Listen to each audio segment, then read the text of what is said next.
It's your job as the leader to provide your people with the resources they need to excel.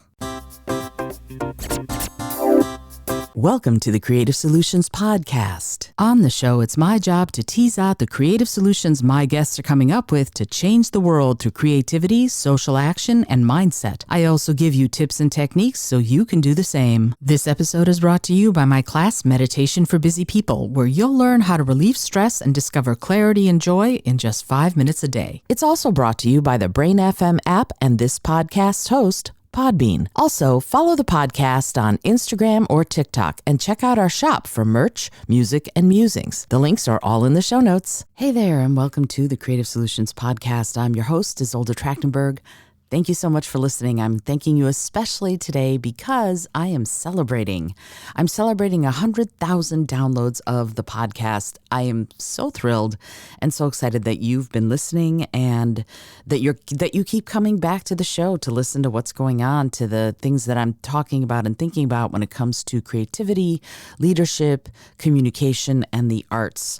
I'm really, you can tell I'm excited. So today I want to talk about something that's very near and dear to my heart, and that is what it means to lead a creative group. So I think you know probably that I lead and manage one of the premier holiday caroling groups, I will say in the nation, maybe even the world. We're an amazing group. I'm so honored to lead this group and to be a part of it. We're called the Philosopher's Tones, and you can find us at philosopherstones.com if you'd like to go check out the sounds. And the way I do it is we sing 4-part a cappella carols and other holiday songs throughout the holiday season. And we've done the National Harbor tree lighting down in D.C., and we've done the highest end hotels and corporate events, and we continue to do them every year. And we're busier and busier every year. And so this year I decided to hold auditions to take on new singers. And here's the thing about doing all of that. There's a lot that goes into it, right? And here's what I do. My job as the leader and manager is to take care of all of the agent interactions and the client interactions, all of the marketing. I update the website. I make sure, and that's just that part. And there's a lot more to do on that part, and all the sales and all of that. I also get all of the details and the admin work to my singers, and I also am responsible for making sure that everyone has the music they need, that everyone is well trained as far as being able to rehearse and ready to perform, and knows all the stuff and has all of the resources that they need, plus all of the admin, like where are they going? What time do they have to be there? I approve all costuming because, yes, we dress up like, I'm going to put the headshot of our group in the show notes for this so that you can see it. We dress up like Dickensian or Victorian people in order to perform at these gigs. And one of the things that sets us apart from all of the other holiday caroling groups is that most of them they sing, and there's nothing wrong with that. You're being hired to do caroling, you go and you carol, and that's fabulous.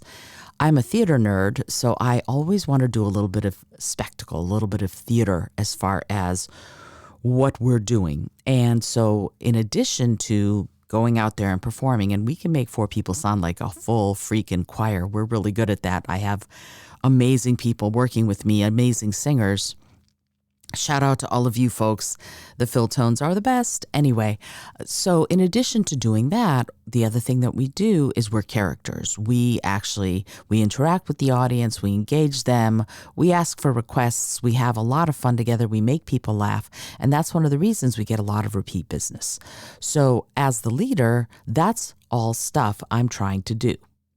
In addition to all of the actual singing and admin and marketing, I work with my people on how to be characters up there, how to actually give a real performance as far as a theatrical spectacle instead of just the music. Now, don't get me wrong, just the music is fabulous. There's a lot of incredible music that's been written to be sung around the holiday season. And we don't just do Christmas carols. We do some Jewish music at that time of year, some nature-oriented spirituality music at that time of year. We do a lot of different kind of music to sort of appeal to the various and different kinds of audiences we're going to have. Plus, we sing in various languages. We sing in Latin, we sing in Spanish, we sing in French, we sing in German, in addition to, of course, singing in English. So there's a lot of outreach in that way to engage audiences in lots of different ways. And when we are in front of a primarily Spanish-speaking audience and we sing Pastores a Belén, for example, in Spanish, wow, they're so excited. So we want to, and this is me as a leader encouraging everyone to, in the group, to know these things, to be able to do them, and to be able to perform them in such a way that they are, again, engaging and interacting with the audience instead of just performing for the audience. Not knocking anyone who performs for the audience, that's great, and I'm going for something a little more. And one of the things that means that I have to do is work with my singers to make sure that they have all of the pronunciation right, that even if they don't speak Spanish, for example, that they need to learn how to sing the lyrics in such a way that the people listening, if they're Spanish speakers, are going to be able to understand. And interestingly, a lot of the singers in the group know your German, know your French, know your Italian, but they don't know your Spanish. So we're doing a lot of work on making sure that everyone has those chops, because I don't want to go out there and sing Pastores a Belén. I want to sing Pastores a Belén, right? So I want everything to be as well developed and proficient as possible.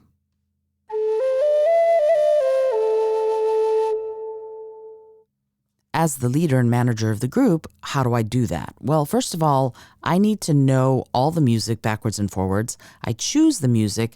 I purchase, a lot of it is in public domain now, but I purchase the sheet music that we need, that we're going to be using, and I arrange some of it.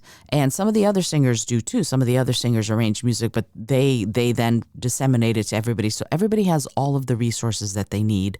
And then we go over it and we teach it. And it used to be in the tones that we had more people who didn't really read music, who needed to have things plucked out on the piano. And I play piano well enough to be able to pluck things out, but not in bass clef, because I'm primarily a violinist and a soprano, so I don't read bass clef very well. Darn that I didn't learn how to play the piano early in my life. But luckily, we have a professional pianist in the group, and she's able to play the music with all four parts simultaneously if we need it. But Valerie, shout out to you, is able to do that. So that's one of the other things, is that you need to, as the leader, provide the resources, but also provide the opportunity for people to excel, for people to shine. And that means making sure that they know the music, making sure that they're able to sing the music with beautiful blend and polish in a way that's, again, engaging and inspiring and beautifully entertaining to whoever's listening. So that's part of it. The other part of it is, luckily, again, shout out to Valerie Higgs, who, if you listen to the Two Women of a Certain Age podcast that she and I did for a while, she was the other woman of a certain age on the show. Anyway, Valerie also is the musical director of a church choir, and so therefore has access to the church that we rehearse in and that we held the auditions in. Thank you, Valerie. One of the things I recently found out, by the way, is here in New York City, there are places that you can get where you can get free rehearsal space, which blows me away. And I'm ridiculously excited to know that, because right now I'm writing, I finished writing a play called Overheard. I'm in the middle of editing it. And I'm going to be putting it up on its feet, applying for grants, all of that. And in order to rehearsal space can be very expensive, and being able to find a place that is free to use that I can actually sign up for and have, 4 weeks of rehearsal blows me away. It's amazing to have that even a possibility in a city as tightly packed and as incredibly busy as New York City is. So anyway, the Philosopher's Tones, interestingly, are mostly still in DC from when I lived and worked there. And this year I'm going to actually form the New York Tones, and I'm thinking of calling it the New York Tones or the New York City Tones, because I'm going to form the group here and get ready to rock and to roll and to do some gigs here in New York City this year. And I'm going to be looking for singers. So if you're a professional singer and you're listening to this and you work in and out about New York City, and you're not union, I don't pay union rates yet, but if you are interested, contact me and we'll get you an audition and see. And that's another thing. Let me get back to that part of it. I had to hold auditions because the DC tones are expanding, and I needed to get more singers. And so I had to put together the sort of request for people who want to audition. It's almost like an ad, but it's not. And all of the things that you need to know in order to be able to audition for a professional group, and there are a lot of them. And then I had a questionnaire that people had to fill out that told me, the information I needed to know about whether or not they were pros. What is your range? Are you comfortable singing in other languages? Do you have your own transportation? What is your educational level when it comes to being a professional singer? What are shows you've been in? Things like that are all questions you need to have answered as the leader before you take someone on. And one of the other most important things is, and this is something I asked the group to think about when we were holding the auditions, and this was, do they vibe with the rest of the group, right? If someone comes in and they even if they're an amazing singer, if they're just not a good fit for the group, then it's not going to work long term, because they seem like super easy and super fun, but they're high pressure situations. You're four people, sometimes singing in a crowded mall with people walking by you, and things get frustrating, and you get there and the person who's the contact person isn't there. And so then you have to have a process. And this is another thing as a leader, you have to have a process for what to do when emergencies happen. And I tried to have all of that information for them. Here's the contact person, here's the phone number, here's the security office, where are you going to be? All of that stuff is stuff I as the leader have to do for them in order for them to, again, be able to excel at what they're going to do, which is show up, sing, give a phenomenal performance, leave, and then get paid. Yay. So these are all things that I have to know about the person as they're auditioning. So I don't audition them myself. It's kind of a democracy in the tones. We were all there and we all auditioned everybody. And then once they auditioned, after everybody had left, we discussed it. And I took everybody's opinion into account. And luckily, everybody else's opinion matched my own. So I was able to go, excellent. Now we've got this core group of 4 new singers we're accepting, and I'm very excited to have them. So now, in some ways, the work really begins, because now I had to get them all the access to all the music they're going to need. We're going to be rehearsing for a solid week in November. In the meantime, they, as professional musicians, know that they need to learn all of these parts. So they need to learn the parts, but then before they learn everything, once they have their sets set up, I need to go over with them all of the quirky things this particular group does in order to get everything set up for themselves, right? For example, some of the words in some of the carols are things like sorrowing, sighing, bleeding, dying. That's not for me, right? So when I sing any kind of holiday music, I want to look at the bright side of things. I don't want to look at bleeding and dying and sorrowing and sighing. I just don't. I don't want to put that out in the world. So, for example, we cut that entire verse out of, I think it's We Three Kings. I don't even remember, honestly, because I think it's We Three Kings.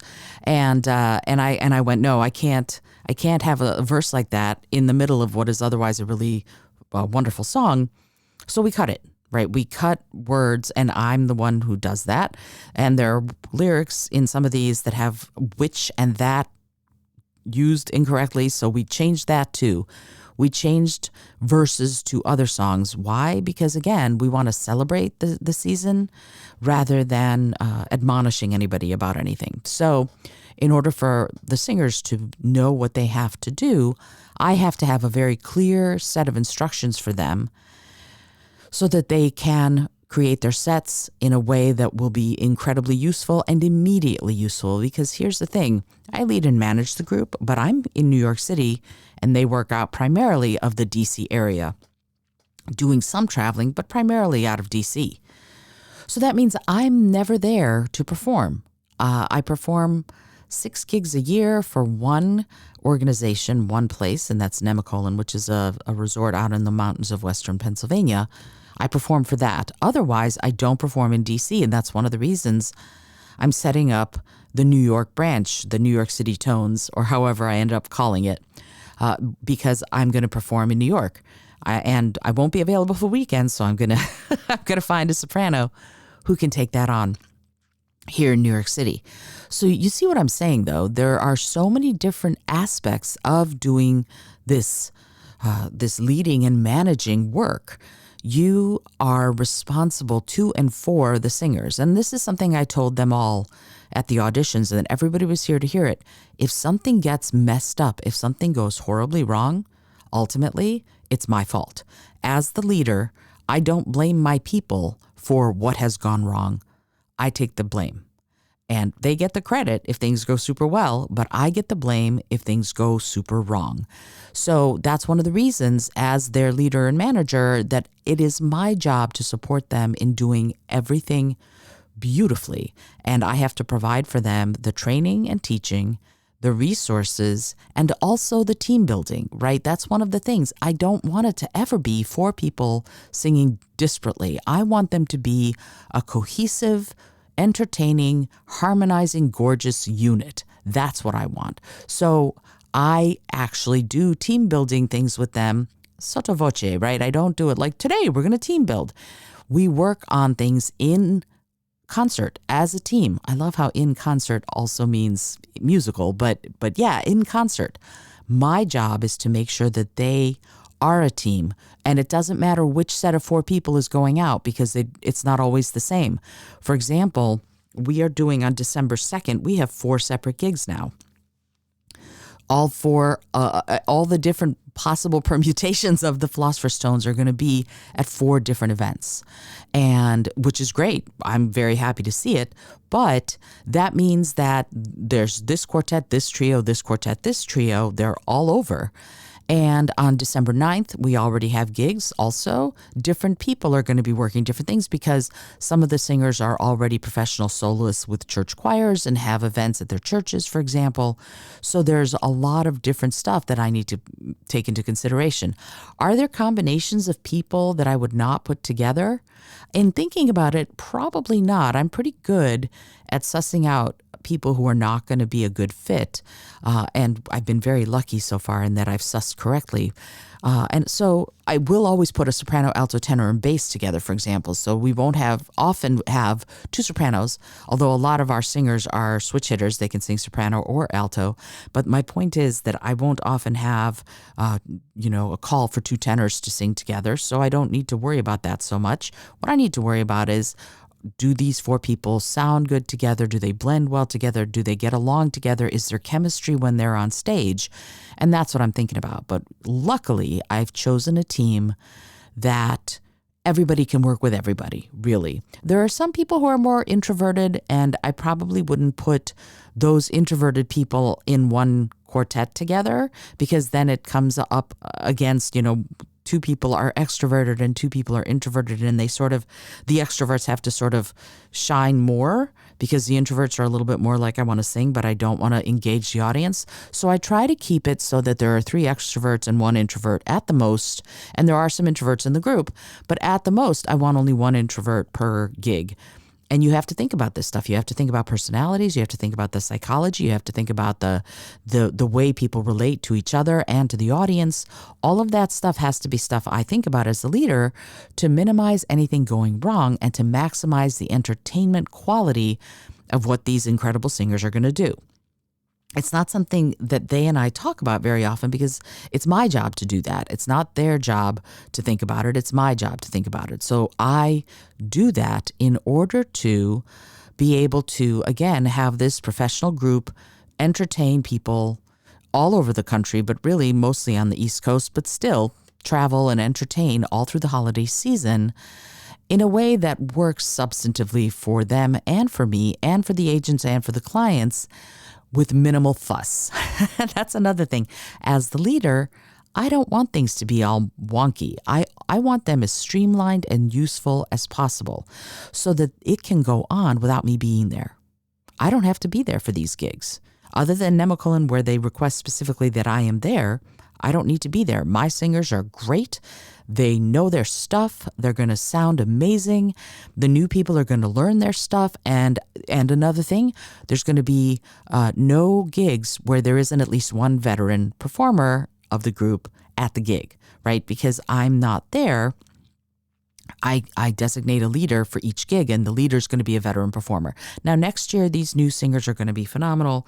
I'm not worried about them. They're going to be amazing. They're already incredible singers. I think they're going to be terrific additions to the tones, but I'm not going to throw anyone, into the deep end and go, well, there you go. I'm going to make sure that there is a veteran member of the group at every gig so that they can be the leader. And that's another thing. Take care of your leaders. If you are designating, if you're a leader of a group but you can't be there and you have to designate someone else, make sure that they know that you appreciate them and also appreciate them financially a little bit. And honestly, I can't appreciate them financially very much. I wish I could do more, but anybody who's leading gets a bonus stipend from me. It's out of my pocket for leading. Right. So because they have extra work to do. They have to be there on time. They have to interact with the client or the client's representative, and they have to choose the songs, and they have to figure out what parts of the sets we're going to be in, and they give the starting pitches. They have to do a fair chunk as part of what they're trying to do. So I am very interested in making sure that my leaders feel appreciated, and it rolls downhill. They're going to make the singers feel appreciated.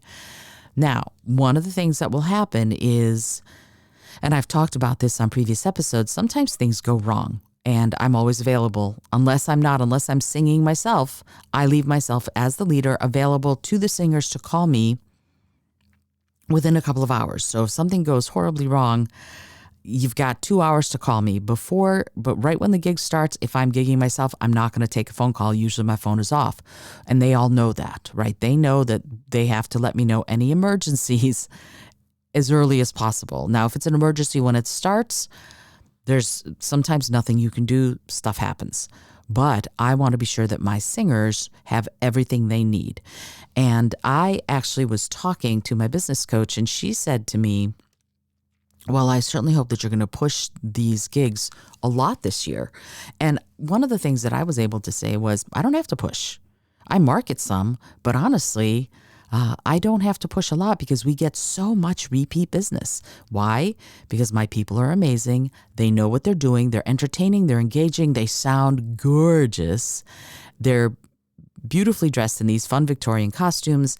And they come in, they're pros, they do the show, and everyone enjoys them, and then they leave. And that is what I want. I do not want anybody to feel like they're suffering. I don't want anybody to feel like, this. I want people to be out there enjoying themselves, engaging the audience, giving a great performance, and then they get paid, and they get paid well. And that's one of the other things. When you can pay your people well, pay your people well.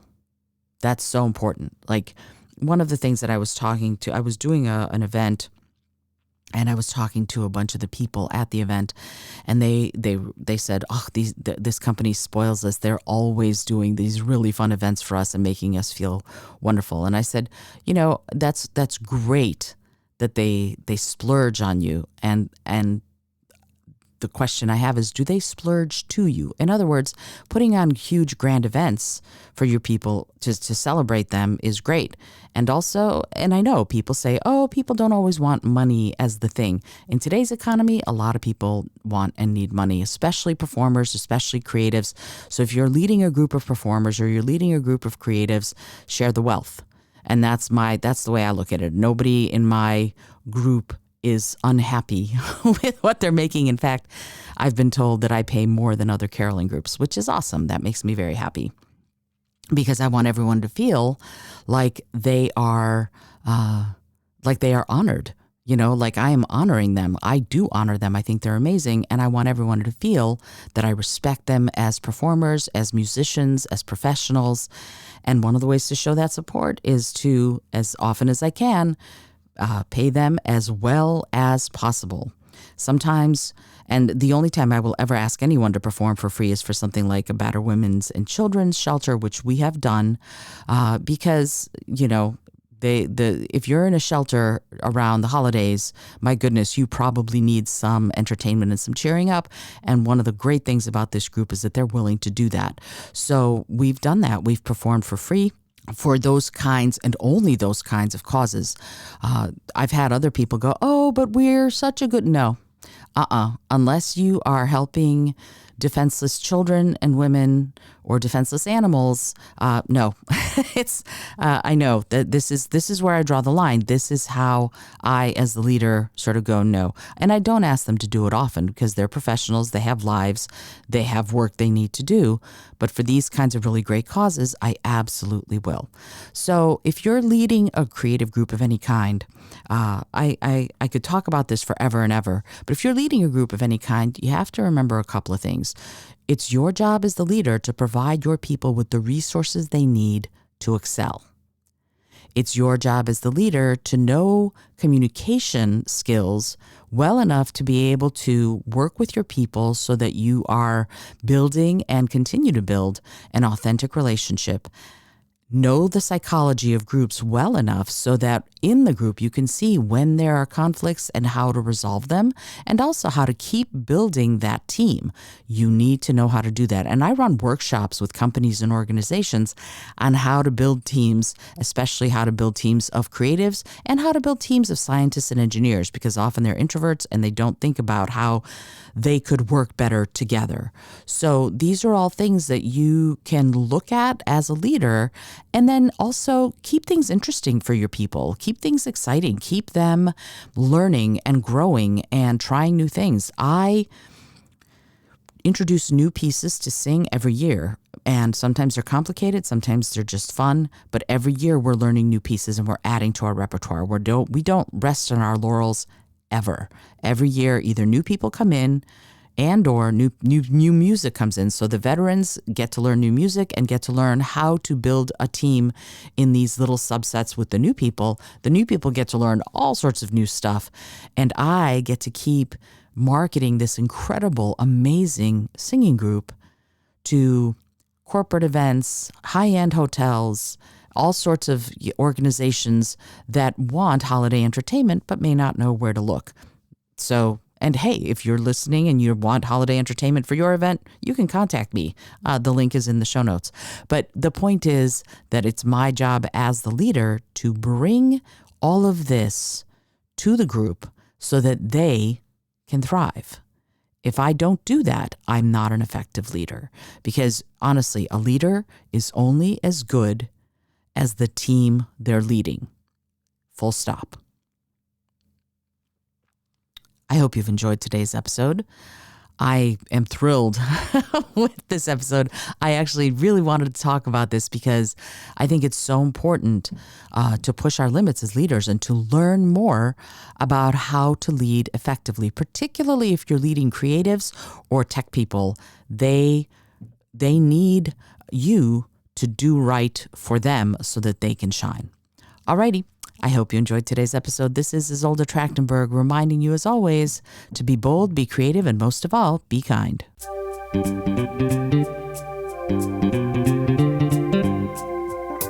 Thank you so much for joining me today. I really appreciate you being here. Please subscribe to the podcast if you're new, and it would mean the world to me if you told a friend about it. Today's episode was produced by Izolda Trachtenberg and is copyright 2023. As always, please remember this is for educational and entertainment purposes only. Past performance does not guarantee future results, although we can always hope. Until next time, keep living what you believe in.